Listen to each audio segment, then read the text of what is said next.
సమాధానం. దేవుడెవరు? ఈ ప్రకృతిని కలిగించిన వాడు దేవుడు. ఇంకా చెప్పాలి అని అనుకుంటే, నిన్ను పుట్టించిన వాడు దేవుడు, నీ తల్లి గర్భమందు నిన్ను రూపించిన వాడు దేవుడు. అవునా కదా? ఎవరు దేవుడు?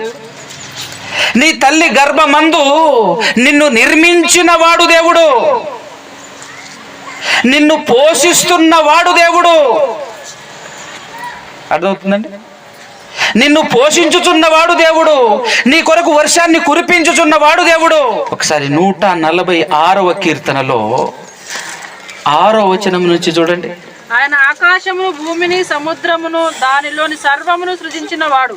ఆయన ఆకాశమును భూమిని సముద్రమును దానిలోని సర్వమును సృజించిన వాడు. అంటే ఆకాశంలో పక్షులున్నాయి, భూమి మీద జంతువులున్నాయి, నీటిలో కూడా జలచరములున్నాయి.